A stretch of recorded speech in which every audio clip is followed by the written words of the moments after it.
Good evening, and welcome to Education Today, the show where we discuss important issues in learning and development. Tonight, we are asking a question that many parents, teachers, and students are thinking about. Would shorter school days be better for students? It's a topic with strong opinions on both sides. Some believe it could significantly improve student well-being and focus. Others worry about covering the curriculum and the practical challenges for families and schools. To help us explore this, I'm pleased to introduce our guests, Dr. Ben Carter, an educational psychologist who supports shorter school days, and Mrs. Sarah Jones, an experienced head teacher with some reservations. Welcome to you both. We'll begin with opening statements, followed by a discussion, and then closing remarks. Thank you, Ms. Evans. I believe that moving towards shorter school days is a positive step for our students and our education system. My main argument centers on student well-being. Currently, many students are tired and stressed because of long school hours and heavy workloads. Shorter school days would allow them more time to rest and recover, which is very important for their physical and mental health. When students are well rested, their ability to focus and learn improves greatly. We should aim for quality of learning, not just quantity of hours spent in a classroom. Think about it. A tired student sitting in class for 8 hours might actually learn less than a refreshed student in a shorter, more engaging 5 or 6 hour day. Furthermore, shorter days open up valuable time for holistic development. Students would have more opportunities for sports, music, art, or other hobbies that are crucial for growing into well-rounded individuals. This extra time also means more potential for quality family time, strengthening those important bonds and support systems at home. There are studies, for instance from countries that have experimented with more focused school days, showing positive impacts on both academic results and student happiness. These examples suggest that we can teach effectively in less time if we structure the day well and keep students engaged. Ultimately, our goal should be to create a healthier, more balanced, and more effective educational experience for all students, preparing them for life, not just exams. Thank you, Ms. Evans. Dr. Carter raises important points about student well-being, and I agree that this is something we must always consider. However, I have significant concerns about the practicalities and potential negative impacts of shortening the school day. My primary worry is curriculum coverage. We have a broad range of subjects that are essential for a good education: maths, science, languages, humanities, arts. It's already a challenge to cover all this material thoroughly in the current time frame. Reducing hours would make this even more difficult, if not impossible, without sacrificing depth. This brings me to the impact on teachers. They would be under immense pressure to rush through topics, or, worse, cut valuable content. Good teaching often requires time for explanation, practice, and individual support, especially for students who find certain subjects difficult. Then there are the very real practical issues for working parents. If school finishes significantly earlier, many families would struggle with childcare arrangements and the associated costs. This could create a new layer of stress for families, particularly those with lower incomes. We need to think about equity here. Furthermore, for some students, especially those from vulnerable backgrounds, school is a safe, structured, and supportive environment. Less time in school might not be in their best interest. Therefore, while the idea of reducing stress is appealing, we must be very cautious and thoroughly consider all these potential consequences before making such a significant change. Thank you both for those clear opening statements. Dr. Carter, Mrs. Jones raised a very important point about curriculum coverage. She's concerned about fitting everything in. How can schools ensure students still receive a comprehensive education if the school day is shorter? That's a valid concern, but I believe it can be managed by focusing on more efficient and engaging teaching methods. When students are more alert and lessons are more interactive, the quality of learning within a shorter period can be higher than in longer, more passive sessions. This isn't about simply cutting hours. It's about restructuring how we use the time we have, making every minute count. We could also look at the curriculum itself. Are there areas we can streamline or teach in more integrated ways, focusing on core skills and knowledge? It's important to review what is truly essential for students to learn and how it can be delivered most effectively. And let's remember, as I said earlier, tired students don't absorb information well, no matter how many hours they are in school. A shorter, more impactful day could lead to better retention overall. Dr. Carter's points about efficient teaching are well-intentioned, but overhauling teaching methods across an entire system isn't a simple task.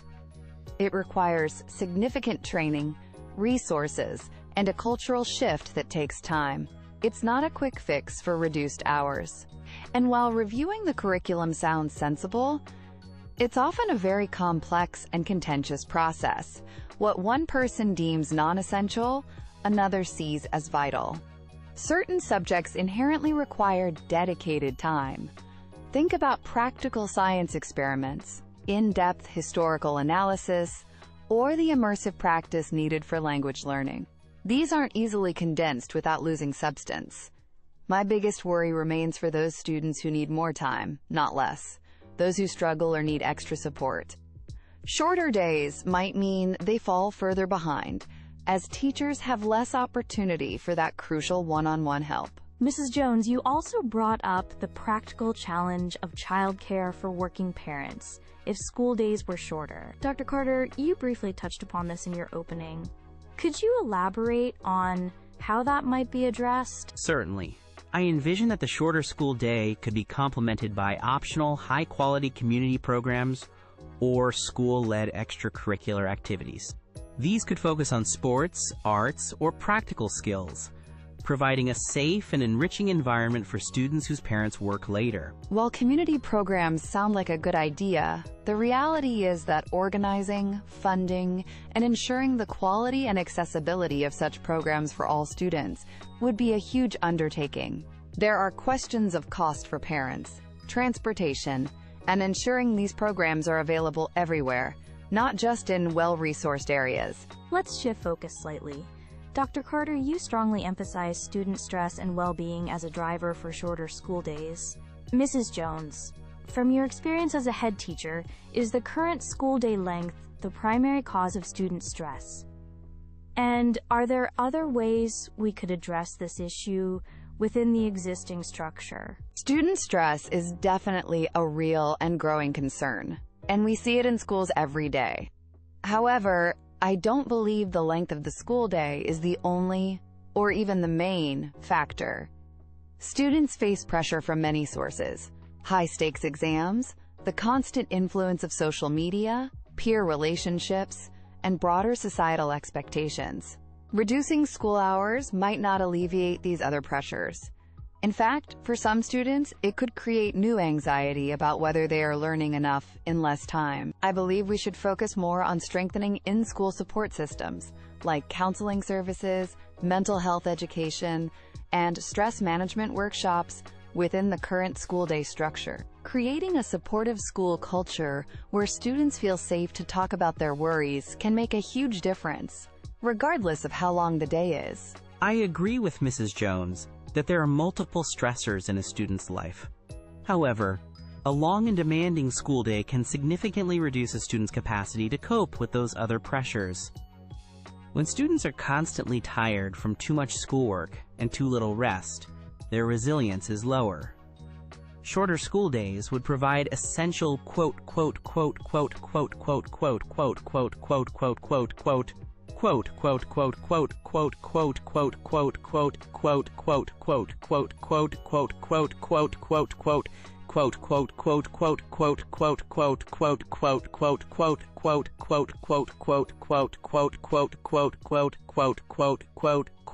This extra time isn't just for play.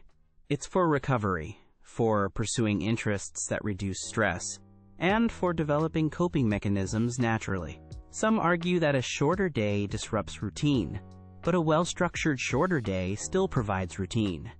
Positive social interaction can also happen in extracurricular activities or community settings, not just during long school hours. And if we look at international examples, countries like Finland have shorter school days and consistently report high levels of student well-being and academic achievement. That's an interesting point about international examples, Dr. Carter. Mrs. Jones, Dr. Carter mentions Finland. How applicable do you think these international models are, considering different cultural contexts and educational systems? International comparisons are useful, but we must be careful. Countries like Finland have very different social support systems, teacher training, and cultural attitudes towards education. What works well in one context may not directly translate to another without significant adaptation, or it might overlook unique challenges we face.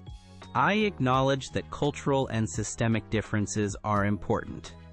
However, the fundamental principles of child development, well-being, and how children learn best are universal.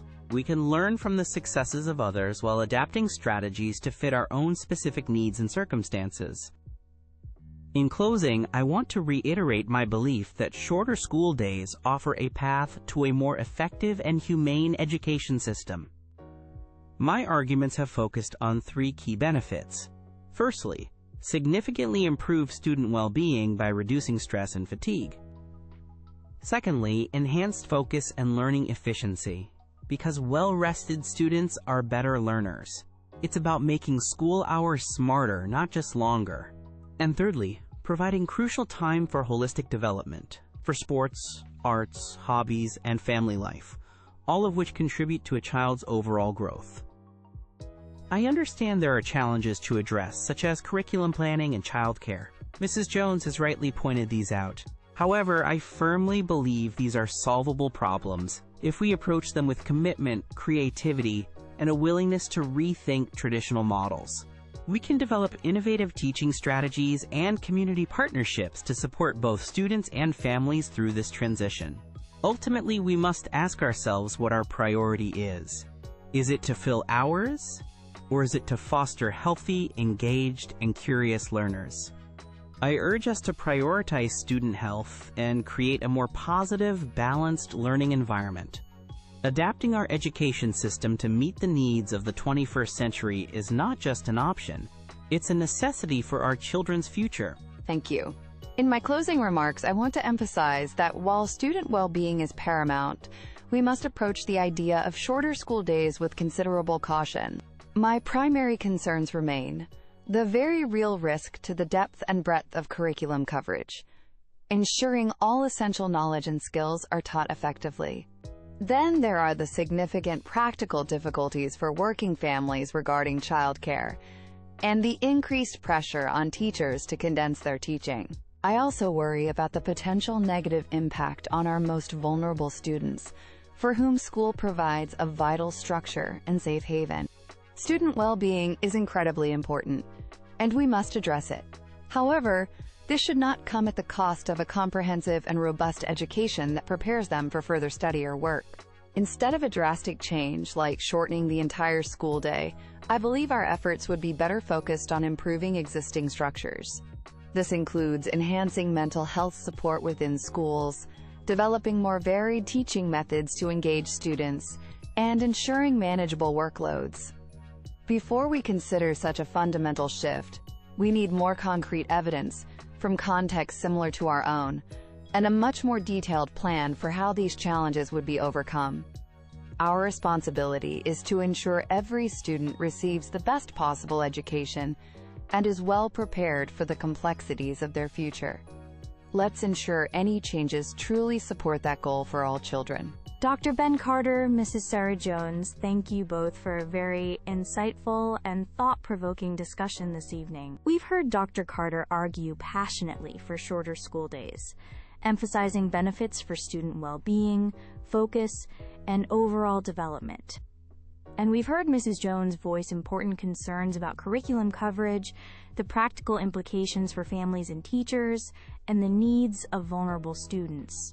It's clear that this is a complex issue with no easy answers. and there are valid arguments on both sides of the debate. We hope this conversation has given you, our viewers, much to reflect on regarding the future of our school days. Thank you for joining us on Education Today. Good evening.